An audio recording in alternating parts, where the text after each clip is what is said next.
Mungkin tak banyak rasanya para pesohor dari sebuah band yang sanggup kembali berjaya setelah band utamanya limbung lantas bubar. Apalagi frontman dari band tersebut amatlah karismatik. Pola dan skema mungkin terlampau terukir, tatkala band pendahulunya terlalu ikonik terlebih memiliki nama besar. Ketika salah satu denekot grunge, Kurt Cobain, memilih bunuh diri pada 5 April tahun 1994, yang membuat Nirvana langsung bubar dan dunia muram seketika, adalah Dave Grohl, satu di antaranya yang mungkin merasa berat atas bayang-bayang Nirvana. Tak hayal, Grohl harus move on, dan dihadapkan dengan pilihan antara mengakhiri atau meneruskan karirnya di dunia musik. Waktu itu, Grohl memang sempat limbung dan ia memilih pulang ke rumahnya. Beruntung sang ibu Virginia Grohl menemaninya di masa yang disebutnya sebagai sedih dan gelap. Setelah Grohl melewati masa suram itu, ia memutuskan membentuk band baru, Foo Fighters. Mau tak mau, orang membandingkan antara Foo dengan Nirvana. Dan sudah pasti, orang akan meremehkan Foo. Apa boleh buat? Nirvana adalah band yang mendefinisikan sebuah generasi, dan Foo hanya band baru yang dibentuk oleh drummer Nirvana. Oke, kali ini Dead Corner Studio akan menjelaskan sekelumit kisah tentang Dave Grohl dan Foo Fighters. Berikut rangkumannya.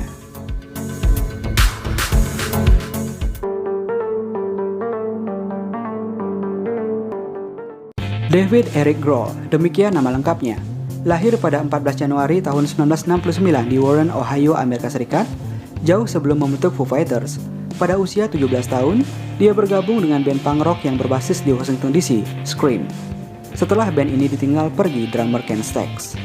Singkatnya, usai Scream bubar, secara tak terduga Dave Grohl bergabung dengan Nirvana, yang saat itu tidak punya drummer. Menurut kesaksian Novoselic di biografi Nirvana Come As You Are, karangan Michael Ezra, ia dan Cobain merasa cocok dengan permainan Grohl. Sebelumnya, Nirvana sudah berkali-kali merekrut drummer. Puncaknya, Nevermind menjadi mahakarya luar biasa band asal Seattle itu. Album ini melampaui semua ekspektasi dan meraih sukses secara komersial di seluruh dunia. Lebih jauh, Nevermind meruntuhkan kedikdayaan era hair metal yang saat itu berada di puncak.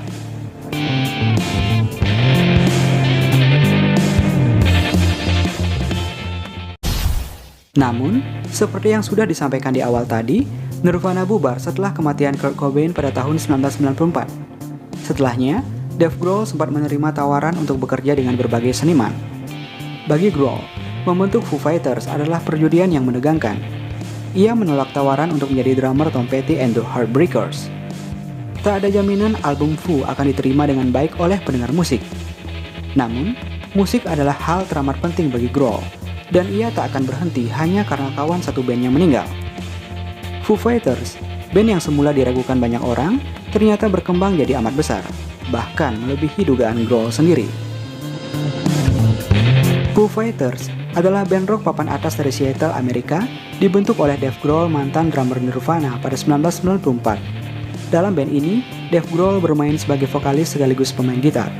Dengan line-up awal, Dave Grohl sebagai vokal gitar, Pat Smear sebagai gitaris, Nat Mendel sebagai bassist, dan William Goldsmith sebagai drummer.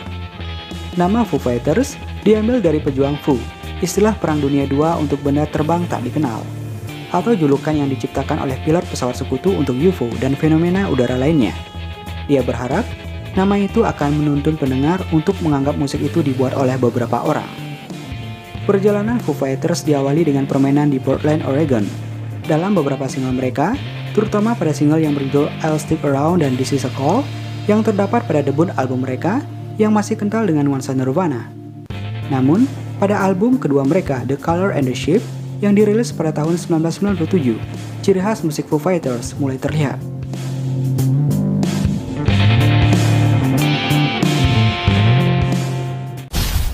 Akan tetapi pada saat itu, Dave Grohl memiliki ketidakcocokan dengan drummernya, yaitu William Goldsmith. Menurut Dave, permainan William terdengar bagus saat konser, namun pada saat rekaman kurang bagus.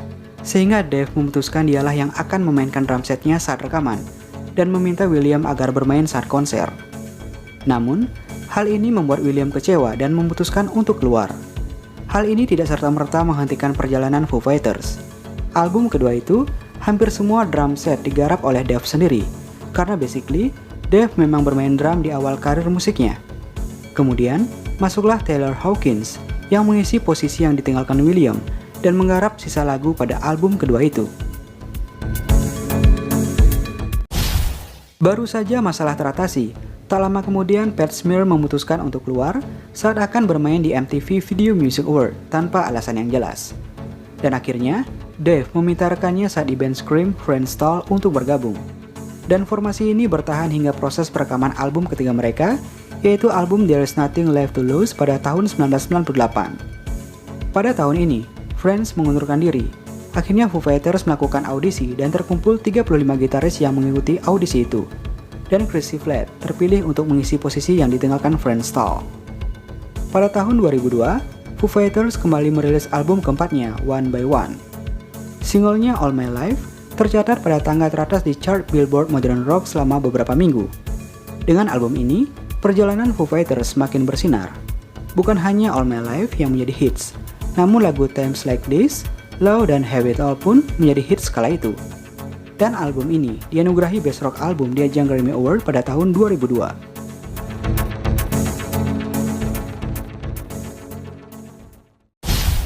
Pada saat proses penggarapan album berikutnya, Dave Grohl memiliki ide untuk menggabungkan lagu rock sekaligus versi akustiknya dalam satu album. Dan ide itu terwujud dengan dirilisnya album In Your Honor pada tahun 2005.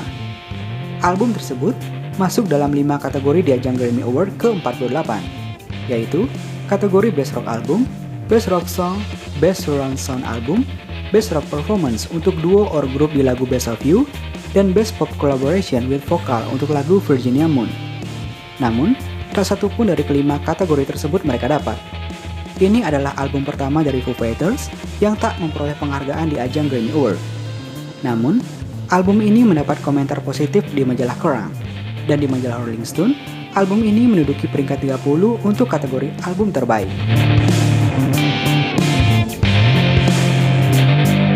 Foo Fighters merilis album ke-6 mereka berjudul Echo, Silence, Passion, and Grace pada tahun 2007. Album ini menduduki puncak chart di Inggris, Australia, Selandia Baru, dan Austria, dan banyak mendapat penghargaan di berbagai ajang. 3 single suksesnya adalah The Pretender, Long Road to Ruin, dan Let It Die. Kemudian pada tahun 2010, Pat Smear kembali bergabung dan menemani perjalanan Foo Fighters hingga saat ini. Dan pada tahun 2012, mereka kembali merilis album baru mereka yang berjudul Wasting Light. Album ini digarap bersama produser musik terkenal Butch Vig, yakni produser album Nevermind Nirvana.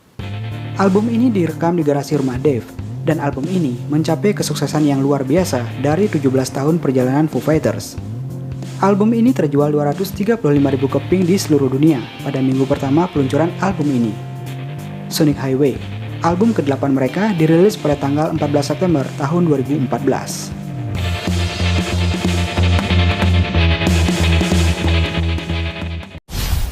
Oh iya, mungkin dari kalian ada yang bertanya, apakah Dave Grohl juga punya set project lainnya?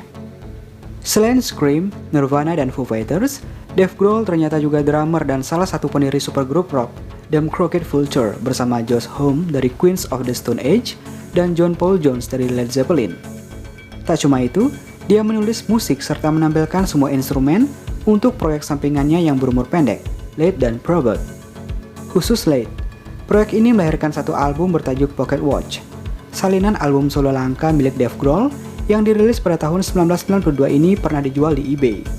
Berisi 10 lagu demo, kaset ini dibuat 2 tahun setelah ia bergabung dengan Nirvana. Pada saat proses penulisannya, album ini mendapatkan 31 tawaran dalam pelelangan, di mana tawaran tertinggi mencapai $430 Amerika Serikat, dan itu terjadi hanya 2 jam sebelum lelang berakhir. Dalam album ini, terdapat versi orisinal lagu Nirvana Marigold, yang hanya menampilkan vokal dan gitar akustik dari Dave Grohl. Lagu berjudul asli Color Picture of a Marigold ini direkam pada tanggal 23 Desember tahun 1990, beberapa bulan setelah Dave Grohl bergabung dengan Nirvana. Nirvana merekam album penuh terakhir mereka In Utero pada tahun 1993, dan Dave Grohl memutuskan menyertakan Marigold dengan tambahan bass dan drum. Dia kembali mengeksekusi part vokal, gitar, dan kali ini drum. Untuk isian bass diserahkan kepada Chris Novoselic, sedangkan Kurt Cobain hanya menambahkan harmoni.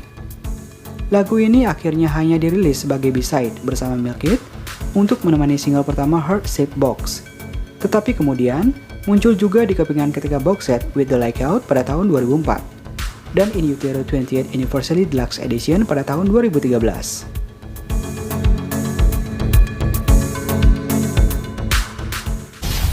Dave Grohl sendiri memantapkan dirinya sebagai drummer yang dihormati. Pada tahun 2014, dia dilantik ke dalam Rock and Roll Hall of Fame bersama mantan rekan band mendiang Kurt Cobain dan Chris Novoselic dari Nirvana. Pada tahun 2010, Dave Grohl digambarkan oleh Ken Micallef, salah satu penulis buku klasik rock drummers, sebagai salah satu musisi rock paling berpengaruh dalam 20 tahun terakhir. Dan pada tahun 2015, 1.000 orang berkumpul di Cesena, Italia. Mereka ingin agar Foo Fighters datang dan bermain di Cesena. Maka, 1.000 orang itu lengkap dengan alat musik masing-masing memainkan lagu Learns to Fly. Dan akhirnya, Foo Fighters pun manggung di sana. Dan balik lagi ke album. Pada tanggal 15 September tahun 2017, Foo Fighters merilis album studio ke-9 mereka, Concrete and Gold, yang merupakan album studio pertama band yang menampilkan keyboardist Remy Javi sebagai anggota penuh. Dan yang terbaru, Foo Fighters memulai tahun 2021 dengan karya musik baru. Band ini merilis album ke-10-nya, Medicine at Midnight, dan dinominasikan untuk induksi ke Rock and Roll Hall of Fame. Seperti yang dibilang oleh Grohl, lepas dari bayang-bayang nama besar itu berat, amat berat malahan. Rekan Grohl di Nirvana, Chris Novoselic, berupaya lepas dari bayangan Nirvana. Namun, ia ternyata tak seberhasil Grohl, dan akhirnya melakoni karir lain sebagai politisi dan penulis. Apa boleh buat, tak semua orang bisa seperti Dave Grohl. Di Foo Fighters, Grohl mengambil peran berbeda. Ia meninggalkan drum setnya dan angkat gitar plus bernyanyi. Ia tidak berusaha menjadi Kurt Cobain, namun lebih karena ingin mencoba hal baru dan ditambah dengan perasaan tak ada beban. Foo Fighters, band yang semula diragukan banyak orang, ternyata berkembang jadi amat besar, bahkan melebihi dugaan Grohl sendiri. Mereka punya cukup banyak album studio, mendapat total 11 penghargaan Grammy dan berbagai penghargaan lain. Foo menyebut 4 penghargaan Grammy untuk album rock terbaik, lebih banyak dari band lain. Apakah ini artinya Foo Fighters sudah melampaui pencapaian Nirvana? Tentu ini masih akan mengundang perdebatan panjang tanpa usai. Namun Grohl membuktikan sesuatu. Ia masih terus bermusik dan bisa lepas dari bayang-bayang Nirvana juga Kurt Cobain. Dave Grohl juga menginspirasi banyak orang, sama seperti yang dilakukan Nirvana.